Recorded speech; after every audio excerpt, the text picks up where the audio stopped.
Hello guys, അപ്പൊ നമ്മൾ ഇന്ന് ചേട്ടന്റെ വണ്ടി, ചേട്ടൻ ദുബായിലാണ്. അപ്പൊ ചേട്ടന്റെ വണ്ടി കരിഷ്മ എടുത്ത് നമ്മള് ജസ്റ്റ് ഒന്ന് സ്റ്റാർട്ടാക്കി സർവീസ് ചെയ്യാൻ വേണ്ടി കൊണ്ടുപോവാണ് ഗൈസ്. കുറെ ദിവസം എടുത്തിട്ട് ഞാൻ ആദ്യമായിട്ടാണ് ഈ വണ്ടി ഓട്ടിക്കുന്നു. അതിന്റെ നല്ല വണ്ടി അടിപൊളി എടുത്ത് ത്രിൽ ഉണ്ടായിരുന്നു, അടിപൊളി നല്ല കരിഷ്മ എടുത്ത് നമ്മൾ സർവീസ് സെന്ററിൽ വന്നിരിക്കും. സർവീസ് സെന്റർ അപ്പൊ അത് ഒന്ന് വാഷ് ചെയ്യാൻ വേണ്ടി നേരെ കുറച്ച് ദിവസം എടുത്തിട്ടപ്പം വണ്ടി അത്യാവശ്യം ഒന്ന് വാഷ് ചെയ്ത് പെട്രോളൊക്കെ അടിച്ച് നമുക്ക് തിരിച്ചുകൊണ്ട് അത്യാവശ്യം നമ്മളെ കരിഷ്മേനെ കവർ ചെയ്ത് വീട്ടിൽ കയറ്റാം. നല്ല ഓക്കെ, അപ്പൊ അവിടെ വേറെ വണ്ടി ചെയ്തുകൊണ്ടിരിക്കുകയാണ്.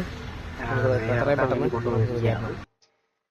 അപ്പൊ അതാ വണ്ടി കഴുകി തുടങ്ങി, നല്ല ഫോമൊക്കെ ഇട്ട് നല്ല അടിപൊളിയായിട്ട് വണ്ടി കഴുകിക്കൊണ്ടിരിക്കുന്ന സമയത്ത് ഞാൻ നല്ല കട്ട പോസായിരുന്നു കേസ്. അപ്പൊ അത് കഴിഞ്ഞ് നമ്മൾ വീട്ടിലെത്തി വൈകുന്നേരം വണ്ടിയൊക്കെ തിരിച്ച് വെച്ച് നമ്മൾ വൈകുന്നേരം ഇപ്പം ജസ്റ്റ് സ്കൂട്ടറൊക്കെ എടുത്ത് നല്ല വെയിൽ കേസ്, നല്ല വെയിൽ സൺസെറ്റിനൊക്കെ വാരി പൂശി നമ്മൾ വണ്ടി എടുത്ത് നേരെ പുറത്തോട്ടൊക്കെ പോയി. അതിന് നമ്മൾ രാത്രി ഫുഡൊക്കെ വാങ്ങിച്ചിട്ട് അങ്ങനത്തെ ഒരു ജ്യൂസ് കുടിച്ച് അങ്ങനത്തെ കാര്യങ്ങൾ വീട്ടിലെത്തി. അപ്പം ഇന്നത്തെ വിശേഷം കാണത്തുള്ളൂ. അപ്പം അടുത്ത വീട്ടിൽ കാണാം. ബൈ.